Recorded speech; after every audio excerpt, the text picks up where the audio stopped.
সুপ্রিয় শিক্ষার্থীবৃন্দ, অনলাইনের আজ নবম ক্লাসে তোমাদের সামনে উপস্থিত হয়েছি। আমি সঞ্জীব কুমার পাল, অধ্যাপক মৃত্তিকা বিজ্ঞান, সরকারি গৌরনদী কলেজ, গৌরনদী, বরিশাল। আশা করি তোমরা সকলে সুস্থ ও নিরাপদে আছো। বিগত ক্লাসে আমরা আলোচনা করেছিলাম healthy and crippled seedlings, quality of good seeds, factors affecting seed quality. আজ আমরা আলোচনা করব classification of seeds, certified seed, seed law, seed association.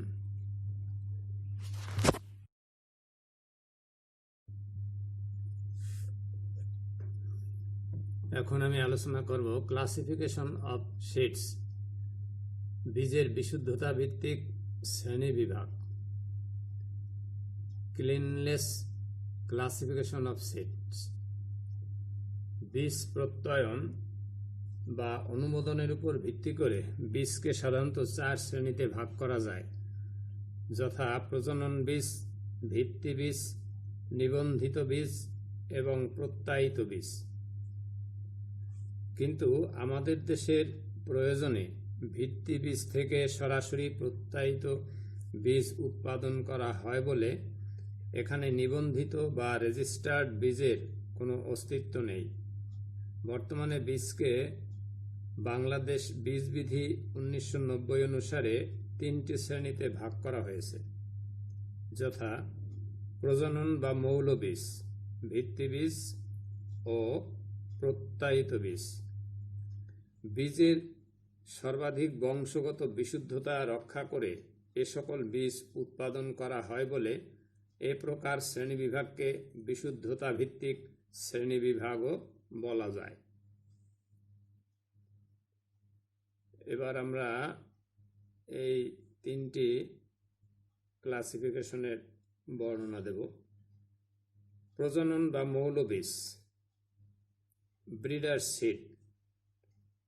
অনুমোদিত বীজ উৎপাদন প্রক্রিয়ার প্রথম ধাপ হচ্ছে প্রজনন বীজ। অভিজ্ঞ উদ্ভিদ প্রজননবিদগণের সরাসরি ও ঘনিষ্ঠ তত্ত্বাবধানে পরীক্ষা নিরীক্ষার মাধ্যমে গবেষণাগারে উদ্ভাবিত সর্বাধিক বংশগত বিশুদ্ধতা সম্পন্ন বীজকে প্রজনন বীজ বলে। এরূপ বীজে ভিন্ন প্রজাতি বা ভিন্ন জাতের কোনো সংমিশ্রণ থাকবে না। প্রজনন বীজ সংখ্যায় খুব অল্প পরিমাণে উৎপন্ন হয় বলে তা অত্যন্ত মূল্যবান বীজ। এ বীজ থেকেই পরবর্তীকালে ভিত্তি বীজ বা অন্যান্য কৃষি বীজ উৎপন্ন করা হয় বলে একে মৌল বীজও বলা হয়। ভিত্তি বীজ, ফাউন্ডেশন সিড। সরকার অনুমোদিত বীজ উৎপাদন সংস্থা কর্তৃক চুক্তিবদ্ধ চাষিদের মাঠে উদ্ভিদ প্রজননবিদগণের সরাসরি তত্ত্বাবধানে বিভিন্ন প্রকার পরীক্ষা নিরীক্ষার মাধ্যমে প্রজনন বা মৌল বীজ থেকে ভিত্তি বীজ উৎপন্ন করা হয়। এ বীজে প্রজনন বীজের সব গুণাগুণ ও বিশুদ্ধতা রক্ষা করা হয়। সর্বপ্রথম মাঠের পরিবেশে বীজকে অভিযোজিত করে এ বীজ উৎপন্ন করা হয় এবং পরবর্তীতে বীজের বিস্তার এ বীজ থেকেই হয় বলে একে ভিত্তি বীজ বলে। এ বীজ অত্যন্ত অল্প পরিমাণে উৎপন্ন হয় বলে কৃষকের নিকট তা সরবরাহ করা হয় না। পরবর্তীকালে ভিত্তি বীজ থেকে প্রত্যায়িত বীজ উৎপন্ন করা হয় বলে একে প্রাথমিক বীজও বলে। প্রত্যায়িত বীজ, সার্টিফাইড সিড। সরকার অনুমোদিত বীজ উৎপাদন সংস্থা কর্তৃক চুক্তিবদ্ধ চাষিদের মাঠে ব্যাপকভাবে ভিত্তি বীজ থেকে প্রত্যায়িত বীজ উৎপন্ন করা হয়।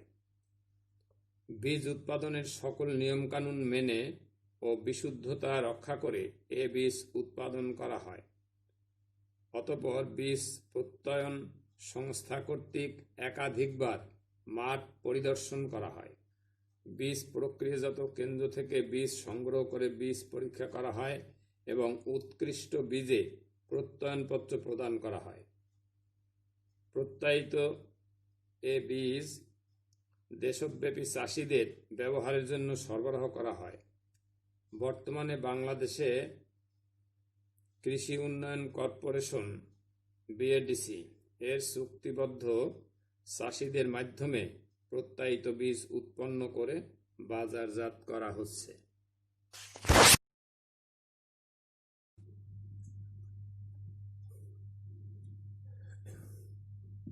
এবার আমি সার্টিফাইড সিড সম্পর্কে আলোচনা করব। প্রত্যায়িত বীজ সার্টিফাইড সিড ভালো বীজের গুণাবলীর মধ্যে একটি অন্যতম গুণ বা বৈশিষ্ট্য হলো জাতের বিশুদ্ধতা। কোনো একটি শস্যের বীজ হলে তাকে অবশ্যই জাত বিশুদ্ধ হতে হবে। যেমন একটি শস্যের বীজের জাতের সাথে একই শস্যের অন্য জাতের মিশ্রণ থাকতে পারে। এভাবে একই শস্যের উন্নত জাতের সাথে অনুন্নত জাতের মিশ্রণ হয়ে যাওয়ার সম্ভাবনা বেশি থাকে। এরূপ মিশ্রণ সহজে চোখে ধরাও পড়ে না। এজন্যই বীজের প্রজাতি সমূহের মধ্যে যে সকল ভ্যারাইটি বা জাত রয়েছে তাদেরকে বীজের বৈশিষ্ট্য দ্বারা আলাদা করে নিতে হবে। বীজ জাত বিশুদ্ধ না হলে শস্য কোনো একটি জাতের পোকা দ্বারা আক্রান্ত হলে সমস্ত ক্ষেতে ছড়িয়ে পড়তে পারে। জাতের মৌলিক বিশুদ্ধতা উৎপাদনকারী ও বিতরণের প্রকৃতির ভিত্তিতে 2014 সালে আন্তর্জাতিক শস্য উন্নয়ন সমিতি ইন্টারন্যাশনাল ক্রপ ইমপ্রুভমেন্ট অ্যাসোসিয়েশন বীজকে প্রধান 4টি ভাগে ভাগ করেন। এর একটি হল অনুমোদিত বা প্রত্যায়িত বীজ। বীজ উৎপাদনের জন্য প্রদত্ত নিয়মাবলী সঠিকভাবে প্রতিপালন করে বীজের বিশুদ্ধতা ও গুণাবলী যথাযথ কর্তৃপক্ষের মাধ্যমে নিরীক্ষণের পর প্রাপ্ত বীজকে অনুমোদিত বা প্রত্যায়িত বীজ বলে। ভিত্তি বীজ বা নিবন্ধিত বীজ থেকে এই বীজ উৎপাদন করা হয়। প্রজনন বীজ ও ভিত্তি বীজের তুলনায় প্রত্যায়িত বীজ অধিক পরিমাণে উৎপন্ন হয় বলে এই বীজকে কৃষক বহুল পরিমাণে ব্যবহার করে। এই বীজেই চাষিদের ফসল উৎপাদনের জন্য যথেষ্ট পরিমাণে বাজারে ছাড়া হয়। প্রত্যায়িত বীজে বীজের বিশুদ্ধতা, অঙ্কুরোদ্গম ক্ষমতা সহ অন্যান্য গুণাবলী যেমন আগাছা বীজ মুক্ততা, রোগ জীবাণুর মুক্ততা, পোকার ডিম মুক্ততা ইত্যাদির ক্ষেত্রে সর্বনিম্ন মান বিদ্যমান থাকার গ্যারান্টি থাকে। ভিত্তি বীজকে ক্রমান্বয়ে খুব বেশি পরিমাণে বৃদ্ধি করলে যে বীজ পাওয়া যায় তাকে প্রত্যায়িত বীজ বলে। নিজস্ব এ বীজের পরিমাণ প্রথম প্রজন্ম বা দ্বিতীয় প্রজন্ম পর্যন্ত বৃদ্ধি করলেও তাকে প্রত্যায়িত বীজ হিসেবে গণ্য করা হয়।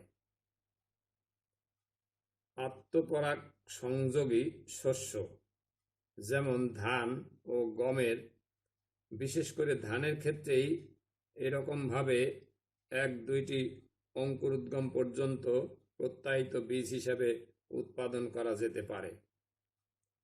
প্রত্যায়িত বীজ থেকে বাণিজ্যিক আকারে ফসল উৎপাদন করা হয়। যে ব্যক্তি অনুমোদিত বীজ উৎপাদন ও বিতরণ করে তাকে অনুমোদিত বীজ উৎপাদনকারী বলে। বীজের গুণাবলী সংরক্ষণের জন্য প্রত্যয়ন একটি গুরুত্বপূর্ণ ব্যবস্থা, যাতে বীজ খাঁটি থাকে। এ বীজ সম্পূর্ণ বিশুদ্ধ ও অধিক অঙ্কুরোদ্গম ক্ষমতা সম্পন্ন হবে। এতে কি পরিমাণ আর্দ্রতা রয়েছে তাও উল্লেখ থাকবে।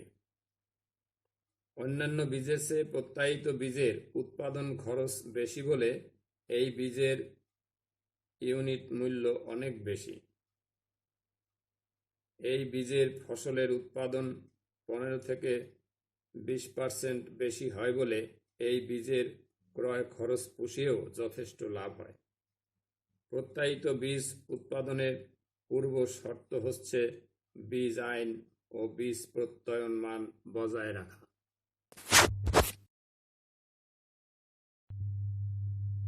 এবারের আলোচ্য বিষয় সিড ল, বীজ আইন।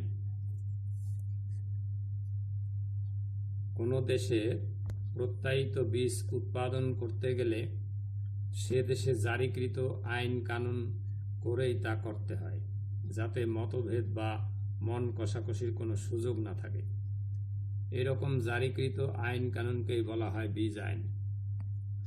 অর্থাৎ প্রত্যয়নের উদ্দেশ্যে বীজ কি কি নিয়ম অনুসরণ করে উৎপাদন, পরীক্ষা ও বাজারজাত করা হবে সেগুলোকে যে আইনের বলে নিয়ন্ত্রণ করা হয় তাকে বীজ আইন বলে। নিয়মের ব্যত্যয় করে উৎপাদন করলেও প্রত্যায়িত বীজ হিসেবেই বাজারে বিক্রি করতে সচেষ্ট হলে সেক্ষেত্রে কোনো বীজ উৎপাদনকারী সংস্থা বা ব্যক্তির বিরুদ্ধে কি শাস্তিমূলক ব্যবস্থা গ্রহণ করা যায় সে কথাও বীজ আইনে উল্লেখ থাকে। বীজ আইনে বিভিন্ন ধারা উপধারা উল্লেখ থাকে। কিভাবে কোনো দেশের সরকার কোনো ফসলের উন্নত জাতের নামকরণ, অনুমোদন ও তালিকা অনুসারে কাজ করবে, কিভাবে একটি বীজ প্রত্যয়নকারী সংস্থা গড়ে উঠবে, মাঠে ও গবেষণাগারে বীজ কিভাবে পরিদর্শন ও পরীক্ষা করতে হবে, প্রক্রিয়াজাত করার পর কোন নিয়মে বীজ বস্তাবন্দি করতে হবে, বীজ প্রত্যয়নের মান কি হবে ইত্যাদি বীজ আইনের বিভিন্ন ধারা উপধারার উল্লেখ থাকে। বাংলাদেশে এরকম বীজ আইন 1998 সনে জারি করা হয়েছে। এর পূর্বে 1980 সালে বীজ অধ্যাদেশ জারি করা হয়। এ বীজ আইনের বিভিন্ন ধারা উপধারায় উল্লেখ রয়েছে বীজ উৎপাদন সংস্থা, যেমন বাংলাদেশের কৃষি উন্নয়ন কর্পোরেশনের বীজ বিভাগ ও বাংলাদেশ বীজ অনুমোদন এজেন্সি কি কি নিয়ম অনুসরণ করে স্ব কাজ করে যাবে। তাছাড়া দেশের বিভিন্ন গবেষণাগার থেকে উদ্ভাবিত উচ্চ ফলনশীল জাতের শস্যের স্বীকৃতি ও ছাড়পত্র দেয়া হয় বীজ অধ্যাদেশের 3 নং ধারা অনুযায়ী জাতীয় বীজ বোর্ড কর্তৃক। যখন শস্যের কোনো একটি নতুন জাত উদ্ভাবিত হয় তখন এটি সম্পর্কে কৃষকদের অবহিত করা কৃষি বিভাগের দায়িত্ব। প্রাথমিক অবস্থায় উদ্ভাবিত কোনো নতুন জাতকে বিভিন্নভাবে নামকরণ করা যেতে পারে। যেমন যিনি প্রথম নতুন জাতের চাষ করেছেন তার নামানুসারে, যে এলাকায় ওই নতুন জাত উদ্ভাবন করা হয়েছে সে এলাকার নামানুসারে, অথবা যে এলাকায় ওই জাতের বীজ পাওয়া যায় সে এলাকার নামানুসারে। নতুন উদ্ভাবিত নির্দিষ্ট একটি জাতের শস্য বীজ সম্পর্কে বিভ্রান্তি এড়ানোর জন্য মার্কিন যুক্তরাষ্ট্রের কৃষি বিভাগ ইউএসডিএ তা নিবন্ধীকরণের পরামর্শ দেন। এজন্য নতুন উদ্ভাবিত জাতটির কিছু বৈশিষ্ট্য নির্দিষ্ট করা হয়। যেমন উক্ত জাতটির কিছু উন্নত ও গুরুত্বপূর্ণ বৈশিষ্ট্য থাকতে হবে, যা অন্যান্য বীজ থেকে উন্নততর ও পৃথক। এভাবে যখন একটি বীজকে নিবন্ধিত করা হয় তখন তার একটি নিবন্ধীকরণ নম্বর দেওয়া হয় এবং উক্ত জাতের আদি উৎস ও বৈশিষ্ট্য সম্পর্কে কৃষকদের অবহিত করা হয়। এতে ওই জাত সম্পর্কে কৃষকদের একটি সুস্পষ্ট ধারণা জন্মায়। বীজের নাম নিবন্ধীকরণ দেশের বীজ প্রত্যয়ন সংস্থা করে থাকে। নতুন উদ্ভাবিত জাতের নাম নিবন্ধীকরণের ফলে অনেক সুবিধা হয়, কেননা পরবর্তী সময় ওই গোত্রের আরেকটি জাত উদ্ভাবিত হলে তারও ভিন্ন একটি নিবন্ধন নম্বর থাকবে, ফলে একটির সাথে অপরটি মিশ্রিত হবে না। নিবন্ধন সংখ্যা থেকে বোঝা যাবে এটি কোন বীজ, এর বৈশিষ্ট্য কি, এর ফলন কেমন হবে ইত্যাদি।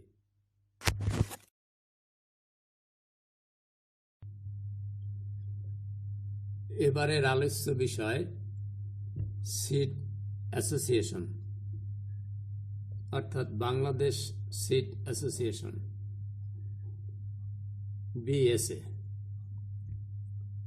BSA was formed in 2002 at government behest. The association is registered with the Register of Joint Stock companies and firms. Its executive committee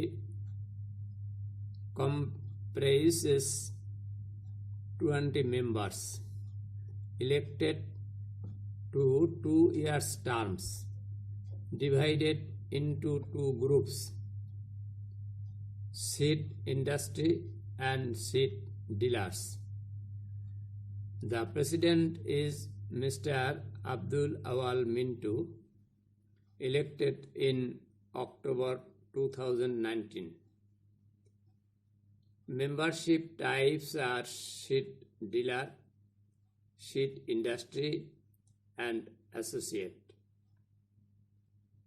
The latter lack voting rights. The 7 technical committees are membership and finance,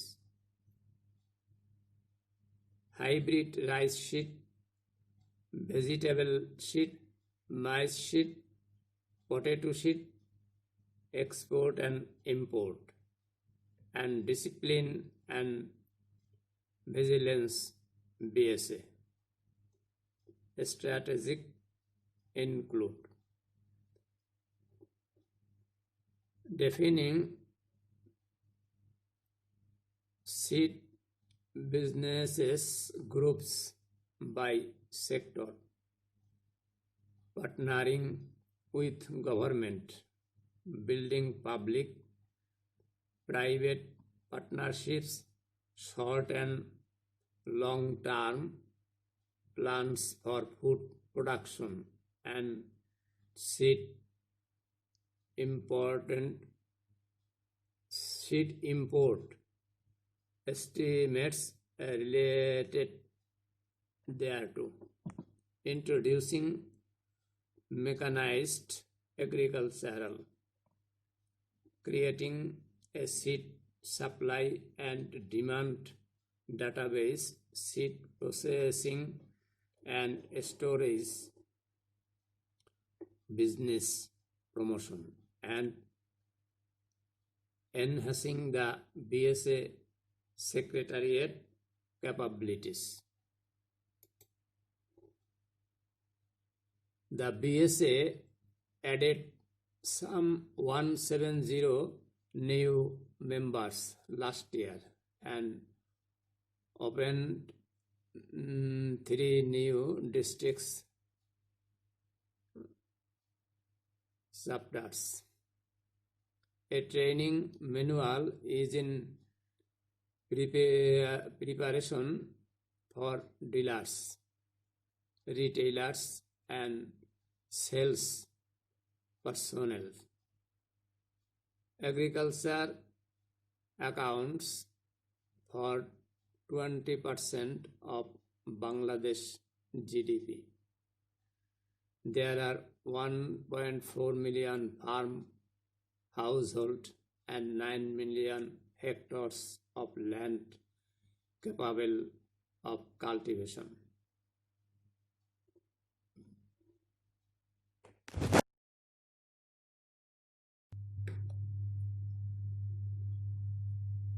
এখানে একটি ছবি তোমরা দেখতে পাচ্ছ, যেটি Bangladesh seed association কর্তৃক প্রদত্ত।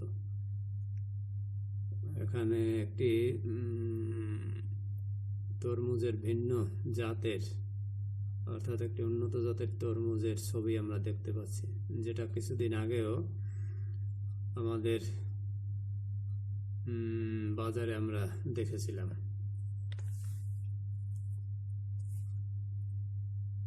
তো আজকে আর আলোচনার বিশেষ কিছু নেই। এই মহাসংকটকালীন সময়ে স্বাস্থ্য বিশেষজ্ঞরা যে স্বাস্থ্যবিধি মেনে চলতে বলেন, তোমরা সেভাবে চলবে, তাহলে অবশ্যই সুস্থ থাকবে। আর স্বাস্থ্য ঠিক না থাকলে পড়াশোনাও করা যায় না। স্বাস্থ্য ভালো রাখবে ও পড়াশোনাও করবে, এই আশাবাদ ব্যক্ত করে আজ শেষ করছি। May God bless you. Prevention is better than cure. Thanks.